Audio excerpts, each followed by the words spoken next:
आप देख रहे हैं समाचार एजेंसी ऑफ इंडिया में साइन न्यूज। भगवान श्री गणेश को प्रथम पूज्य माना गया है। लंबोदर, गजानन, बुद्धि विनायक न जाने कितने नामों से भगवान श्री गणेश को पुकारा जाता है। भगवान श्री गणेश की उत्पत्ति को लेकर अनेक कथाएं पुराणों में मिलती है, वहीं अनेक जनश्रुतियां, किंवदंतियां भी है। आइए जानते हैं उनमें से कुछ कथाओं को विस्तार से। भगवान गणेश की उत्पत्ति को लेकर पुराणों में कई प्रकार की कथाएं बताई गई है। कहीं बताया गया है कि माता पार्वती के उपटन से गणेश जी बने, तो कहीं कहा गया है कि भगवान शिव ने उन्हें गज रूप दिया है।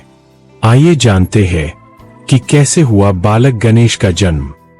एक बार शिवजी के गण नंदी द्वारा आज्ञा का पालन नहीं करने पर माता पार्वती नाराज हो गईं।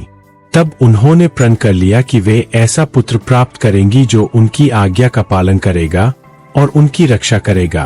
उन्होंने अपने शरीर के मैल और उपटन से अपने पुत्र का निर्माण किया। एक बार वह स्नान करने गईं और बाहर अपने इस पुत्र को खड़ा कर गईं। उन्होंने बालक को समझाया कि कोई भी अंदर न आने पाए। कुछ देर बाद वहां भगवान शिव आए और माता पार्वती के पास जाने लगे, तो माता पार्वती के उपटन से उत्पन्न बालक ने उन्हें रोकने का प्रयास किया। यह देखकर भगवान शंकर को क्रोध आ गया और उन्होंने बिना कुछ सोचे समझे उसका सिर धड़ से अलग कर दिया और अंदर चले गए। अगर आप बुद्धि के दाता भगवान गणेश की आराधना करते हैं और अगर आप एकदंत भगवान गणेश के भक्त हैं, तो कमेंट बॉक्स में जय गणेश लिखना न भूलिए। माता पार्वती ने 2 थालियों में भोजन परोसकर भगवान शिव को आमंत्रित किया। तब दूसरी थाली देख शिव ने आश्चर्यचकित होकर पूछा कि यह किसके लिए है। पार्वती बोली, यह मेरे पुत्र गणेश के लिए है, जो बाहर द्वार पर पहरा दे रहा है। क्या आपने आते वक्त उसे नहीं देखा?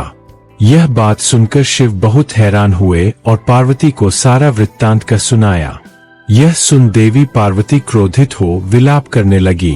उनकी क्रोधाग्नि से सृष्टि में हाहाकार मच गया। तब सभी देवताओं ने मिलकर उनकी स्तुति की और बालक को पुनर्जीवित करने के लिए कहा। तब शिवजी ने गरुड़ को उत्तर दिशा में जाने का आदेश दिया और कहा कि जो भी माँ अपने बच्चे की तरफ पीठ करके सोई हो, उस बच्चे का सिर ले आना। तब गरुड़ शिशु हाथी का सिर ले आए। भगवान शिवजी ने वह बालक के शरीर से जोड़ दिया, उसमें प्राण डाल दिए। इस तरह गणेश को हाथी का सिर मिला।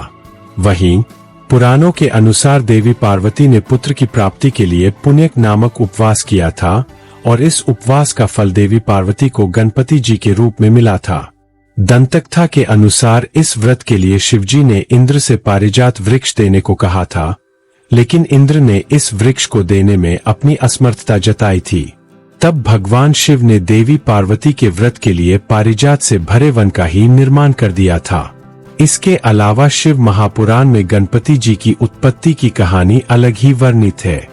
शिव पुराण के अनुसार देवी की 2 सखियां थी, जया और विजया। एक बार इन 2 सखियों ने देवी पार्वती से कहा कि नंदी और सभी गण महादेव की आज्ञा का ही पालन करते हैं। ऐसे में आपके पास भी ऐसा गण होना चाहिए जो सिर्फ आपकी आज्ञा का पालन करे। तब देवी पार्वती ने इस गण के रूप में गणपति जी की रचना की। देवी ने गणपति जी की अपने शरीर के मैल से रचित किया था। वहीं एक कथा के अनुसार भाद्रपद शुक्ल चतुर्थी को मध्याह्न के समय गणेश जी का जन्म हुआ था। एक कथा के अनुसार शनि की दृष्टि पड़ने से शिशु गणेश का सिर जलकर भस्म हो गया। इस पर दुखी पार्वती से ब्रह्मा जी ने कहा कि जिसका सिर सर्वप्रथम मिले उसे गणेश के सिर पर लगा दो। पहला सिर हाथी के बच्चे का ही मिला। इस प्रकार गणेश जी भगवान गजानन बन गए। वराह पुराण के अनुसार गणेश जी को भगवान शिवजी ने पंचतत्वों से रूप दिया था। गणेश जी ने विशिष्ट और अत्यंत रूपवान रूप पाया था। जब देवी देवताओं को गणेश जी के विशिष्टता के बारे में मालूम हुआ तो उनको भय सताने लगा कि गणेश जी कहीं सभी के आकर्षण का केंद्र न बन जाए। तब शिवजी ने गणेश जी का पेट बड़ा और मुंह हाथी का लगा दिया था। इस तरह भगवान गणेश जी की उत्पत्ति हुई थी। गणपति जी की उत्पत्ति की ये दो रहस्य पुराणों में वर्णित है, लेकिन दोनों में ही उनके जन्म का दिन एक ही वर्णित है। अगर आप बुद्धि के दाता भगवान गणेश की आराधना करते हैं और अगर आप एकदंत भगवान गणेश के भक्त हैं, तो कमेंट बॉक्स में जय गणेश लिखना न भूलिए।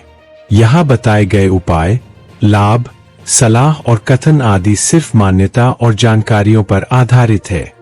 यहाँ यह बताना जरूरी है कि किसी भी मान्यता या जानकारी की समाचार एजेंसी ऑफ इंडिया के द्वारा पुष्टि नहीं की जाती है। यहाँ दी गई जानकारी में निहित जानकारी विभिन्न माध्यमों, ज्योतिषियों, पंचांग, प्रवचनों, मान्यताओं, धर्म ग्रंथों, दंतकथाओं, किंवदंतियों आदि से संग्रहित की गई है। आपसे अनुरोध है कि इस वीडियो या आलेख को अंतिम सत्य अथवा दावा न माने एवं अपने विवेक का उपयोग करें। समाचार एजेंसी ऑफ इंडिया पूरी तरह से अंधविश्वास के खिलाफ है। किसी भी जानकारी या मान्यता को अमल में लाने से पहले संबंधित विशेषज्ञ से सलाह लें।